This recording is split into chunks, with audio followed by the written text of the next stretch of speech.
Okay, so bit of an announcement first. Having problems with the internet. I haven't used anything more than I usually use, but for some reason, my supplier is saying that we've reached our limit. So it shouldn't affect for now, because I can upload on my phone data. But I don't know how long that's going to last, and I don't know when the new monthly supply of my home data kicks back in. So if it's possible tomorrow, I will upload a video, but I'm just warning you now that that might not be possible. So if you don't see me, that's why. I'm hoping I'll get it sorted out, even if I have to pay more money. But I've got to sort this out somehow, or there won't be any more reads till obviously it kicks in. So take that on board. I will post on the Facebook page, but I don't know, I'm going to tell everybody. So thank you for being patient if I disappear. So here we go. Tonight's Ogham.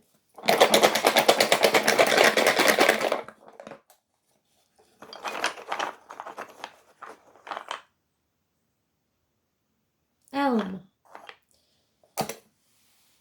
So the elm.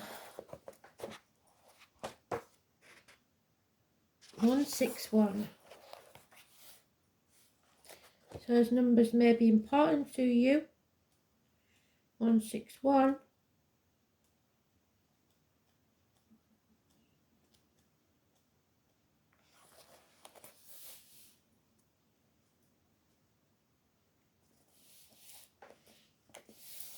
So the pad on the palm beneath the thumb. So it's Venus. So there's something maybe happening with Venus. It's the silver pine. The season is the first season, the extra day of the year after the winter solstice. The colour is piebald. The stone is amber and pegmatite. The goddess is Cleog. Oh no, sorry. The goddess is Druisha, queen of the druids. The bird is the lapwing. The symbol is hidden.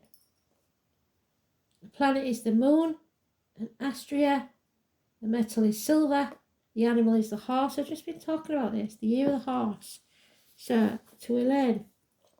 The message is insight, the day of liberation and leadership. The musical note is C, and the words is cry, loudest of groans, the beginning of an answer, the beginning of a calling. So, I am the womb of every holt. I am an infant who but I peeps from the hewn dolmen arch. So, new beginnings, a birth of something. It's a Scots pine, the only large conifer native to the British Isles. This impressive tree can grow to over 100 feet tall, and once grew its great forest covering much of Scotland. The elm is a deciduous tree, and outwardly not very similar to the pine. Shares its impressive height with the Scots pine. It can grow up to 150 feet. Both of these trees can also live several hundreds of years. Perhaps the towering presence and long life of elm are the reasons for its association with leadership. We see this image in Sir Walter Scott's tribute to the clan chief of the Lady of the Lake. So Walter and Scott could be important. I believe Vivian was the Lady of the Lake. Now used as a theme of a song for the President of the United States. Now there you go. Hail to the chief who in triumph advances, honoured and blessed be the evergreen pine. Long may the tree in his banner that glances flourish the shelter and grace of our line. Wow. This looks like it's going to be a long one.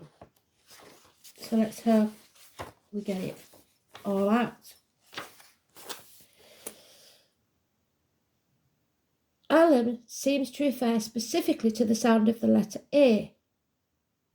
Ogham signifies a cry of pain or wonder.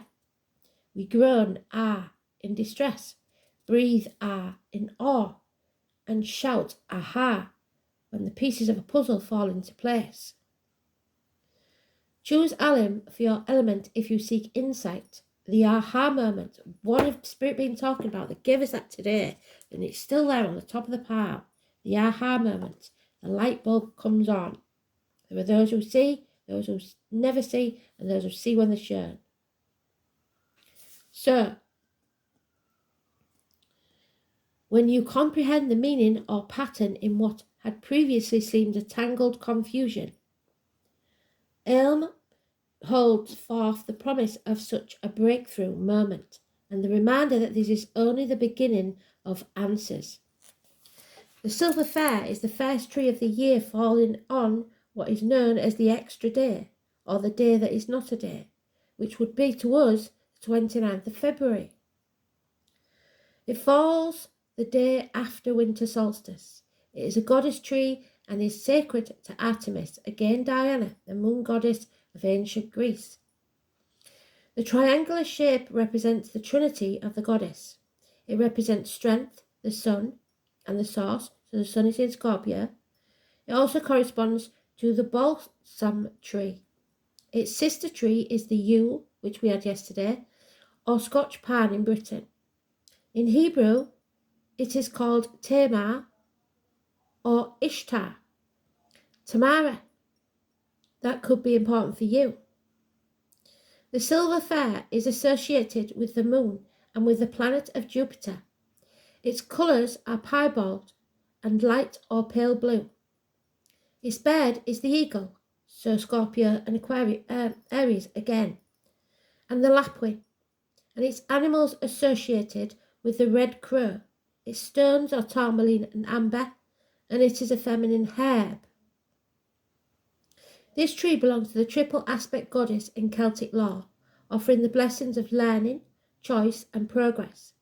The tree is sacred to many goddesses: Artemis, the Greek goddess of childbirth, Diana and Druantia among them. It is also sacred to the gods Osiris and Attis, both being imprisoned within fir or pine trees. The Silver Fair is used for magic involving power, insight, and progression, protection, change, feminine rebirth, and birth. The Silver Fair and the yew are sisters, standing next to each other in the circle of the year, and the foliage is almost identical. However, the yew is known as the tree of death, and the Silver Fair is the tree of birth. So yesterday we had the death, today we have the birth.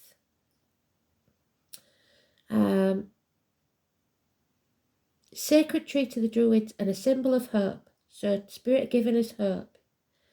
It's used for shape-shifting and magic involving changes, since it offers a clear perception of the present and the future.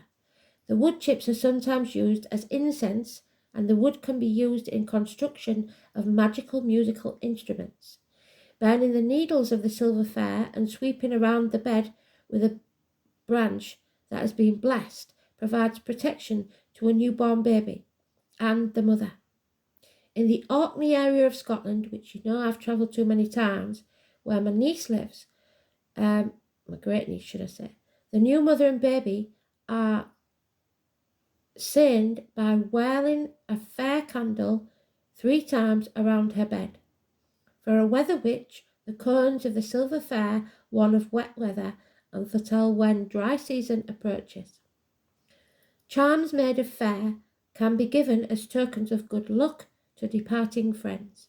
It is appearance, and in its current and undoubtedly ancient use, the Silver Fair is the quintessential Yule tree. So Christmas. Its branches can be used as decorations at Yule time, either as wreaths or garlands, where it will provide protection for a household and its occupants. Silver fir is considered by many to be the tree denoting birth or the beginning of things. It stands at the head of a series of vowels in the Ogham system, while the yew, considered the tree of death, stands at the end of the series. So we ended a chapter yesterday and began a new one today. This is a tree of regeneration. When it's cut down and appears dead, new stems will grow from the still growing roots. Its resinous wood produces a strong purifying flame, which was used in Celtic ceremonies of birth and death. It symbolises the growing light of the reborn sun in midwinter. So we have the reborn sun now. We've had the eclipse. As it emerges from the darkness. Fire indicates rebirth, a transformation from a weak state into a stronger one. It is the raw, basic force of health and vigour. This is a highly elevated state of being, and from the height of this perspective, objectivity is gained, and wisdom will be found as a result of that objectivity. The silver fir is the beginning of the path to finding truth and life. It implies the need for secrecy on this path, though, so don't be telling everybody your plans. Keep things to yourself. Move with stealth. Ogham indicates that there is to be a rebirth, a great transformation for the better, where new knowledge, objectivity and leadership will be gained. There may be an opportunity to see an old challenge from a new perspective, or to exercise domination in the near future. What's Spirit been saying in the cards for so long? This Ogham also implies the need to conceal these new beginnings, though. So it's with stealth that we will get there. We needn't tell everybody what we're doing, because there are enemies within. The early phase of new things needs to be done in secrecy so that they will not be disrupted. A new creative direction is likely to influence things. Along with discretion, there is a need to learn from the past, so take care in your choices. Ogham indicates a transformation that will toughen and strengthen. It is a sign of good health and strength. This is a highly elevated existence. Ogham is the beginning of the path to finding truth and life. It indicates that there is a great transformation approaching, and strength will be gathered and new insights and objectivity gained. You may be called upon to lead, but that challenge of the call will be painful. For you may not be able to meet it with full maturity and objectivity. The challenge presented in the silver fir Ogham is that rebirth will be hindered. This may be because of something that needs to remain a secret and will be revealed before it is acceptable. You are cautioned to closely guard and protect that which is yet to come. Wait for the proper time, but be ready. Herbal uses. The silver fir tree is one of the tallest trees native to Europe, sometimes actually exceeding 160 feet. It is beautiful and is often used in making musical instruments and in the interior building, so music will be important. The sap from the silver fir can be manufactured into a sort of turpentine oil that is the pale yellowish or winter white liquid of light. So perhaps they're teaching us there how to have light when we have none. It has a fresh turpentine-like odour. It may also be used as a diuretic. It can stimulate mucous tissues to be taken in small doses. In large doses, it is purgative and may cause nausea. The oil also has some uses as perfume and in essential oils that can be added to homeopathic bath and beauty products. Magical correspondence includes fertility, passion, sexual activity, trees, protection, knowledge, creativity, and death.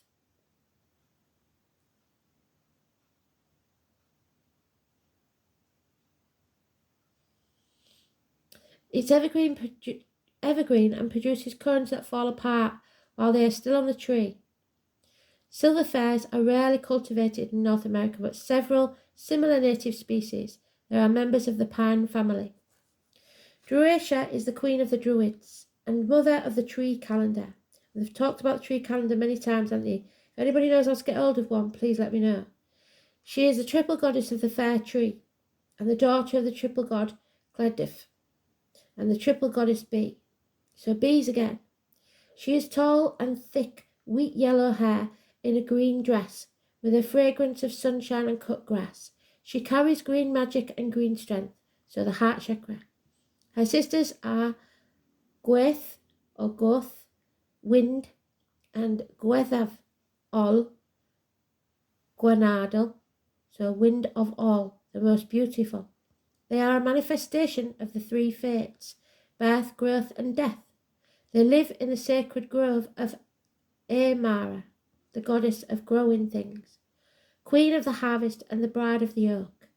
The god Hanrati cut down one of Imara's oaks, and Imara heard of it in her throne room, and in her rage she sent for her servants famine from the place of shadow that ruled by Ogham, so famine may be coming to some, to punish him. Famine is a skeletal woman who comes to frighten children as dreams of their dead grandmother. Famine took the form of tall, graceful, naked maiden with frosted hair, icy blood, and fingers to visit Hanrati.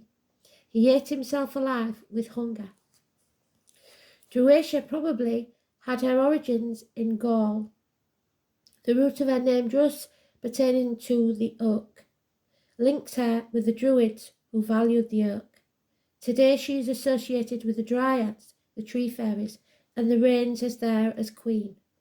The Dryads protect their native tree by punishing those who show disrespect. Archetypally, she is the aspect of the Eternal Mother and is found within the evergreen boughs. The northern lapwing.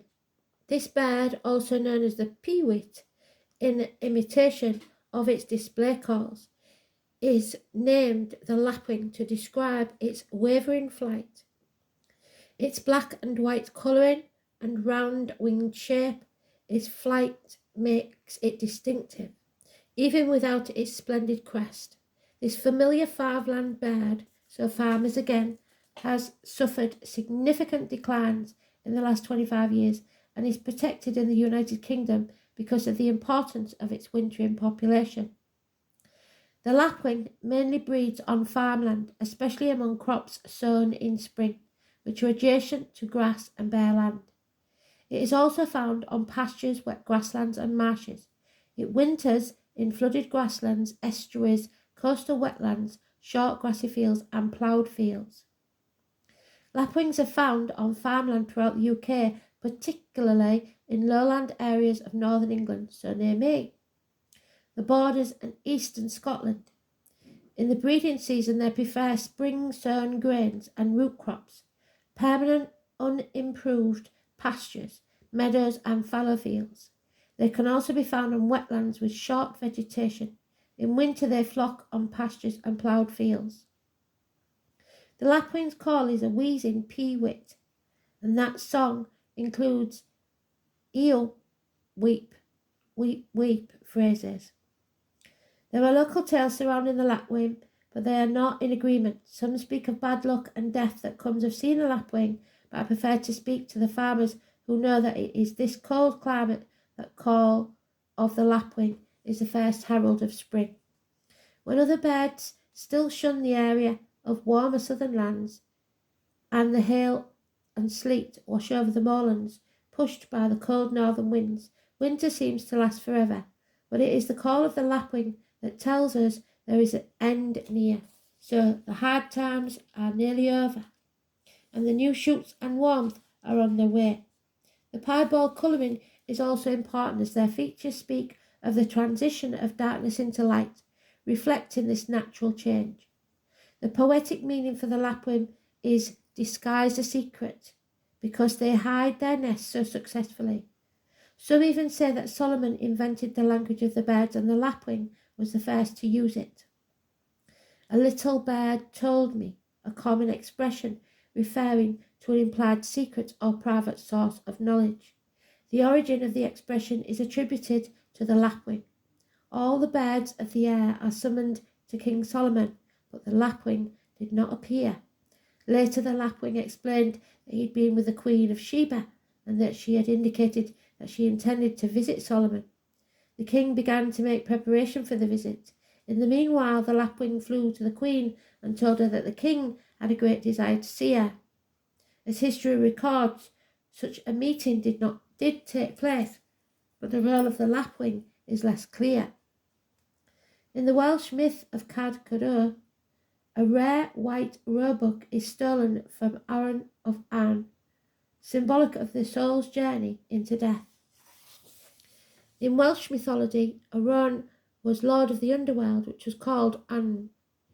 Some of the more prominent myths of Arran include the incident of which Amaethon stole a dog, so the year of the dog, a lapwing and a white roebuck from Arran, leading to the Cath Godor, the Battle of the Trees, where Arran lost to Amaethon and his brother Gwyn, so brothers could be important. To find the roebuck, you must search the thicket. To find the thicket, you must not be misled by the lapwing, so don't listen to gossip. And to approach the thicket, you must master the dog. Those born in the year of the dog, like I said. The roebuck is hidden where the lapwing deceptive path originates, so you're being deceived by the little bird that told you. And just as the true path through the thicket lies just beyond the dog.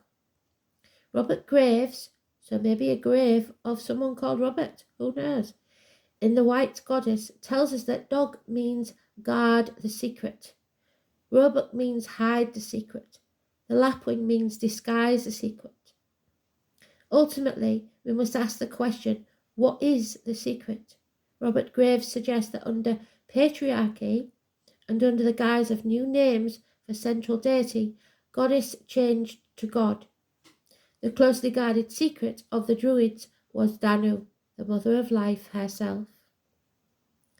Malachite amplifies both positive and negative energies and pollutants easily, picking them up from the atmosphere and from the body. It should be cleansed before and after by placing on a quartz cluster in the sun. Do not use salt, as this will damage the surface. Malachite is toxic and should only be used in its polished form.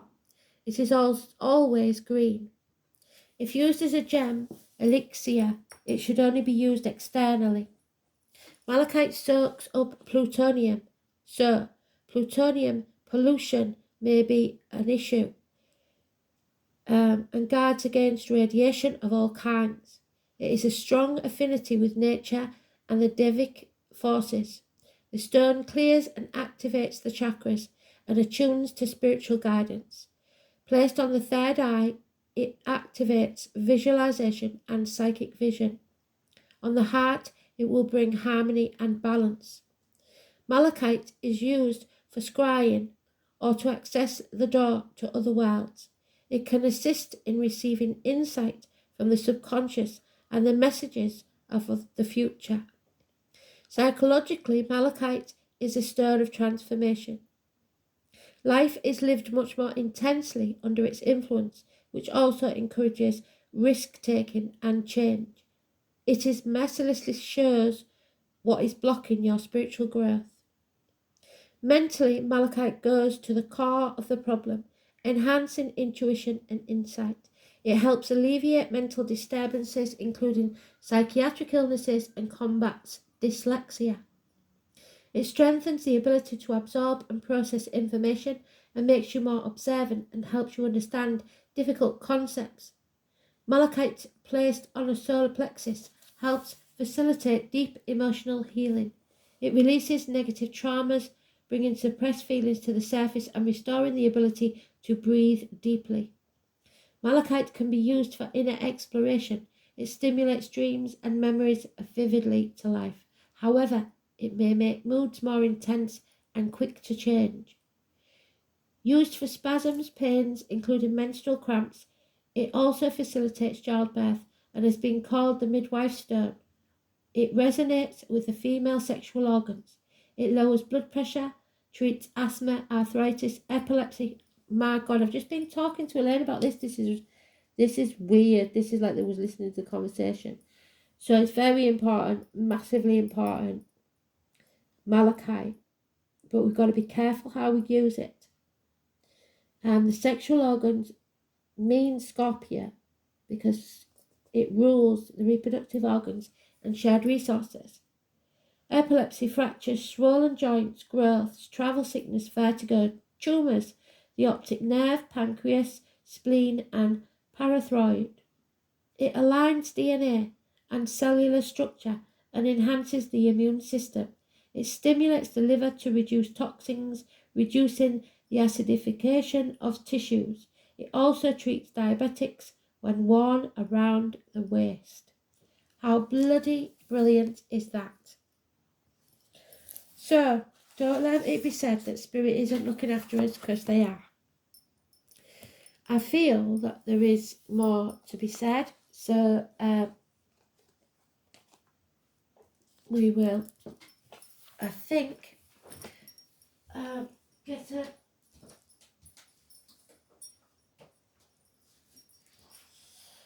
angel card. That was very enlightening. Thank you, Spirit. So malachite is my next purchase then. A piece of malachite.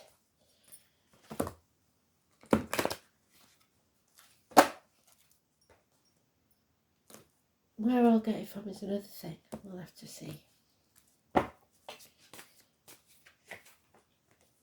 Oh, there you go. So, mercy. To develop the qualities of mercy, you must forgive yourself and everyone around you. Be magnanimous and see the good in others and give them the benefit of the doubt. Open up to compassion, but most of all, access the wisdom within that recognizes the divine in everything and everyone. When you temper your attitude to others with mercy, you offer them grace, a way to back out of a situation without losing face. Don't back them into a corner. You spread much light and joy and freedom and empower others to find the good in themselves. So, if there is anything that you've done wrong, now is the time to draw a line in the sand, change your ways before it's too late. Choosing this card may mean that the angels of mercy are offering you a release from your pain or difficulties. Accept it graciously, get some malachite, and be merciful. Thanks for listening, and I hope to see you tomorrow. Bye.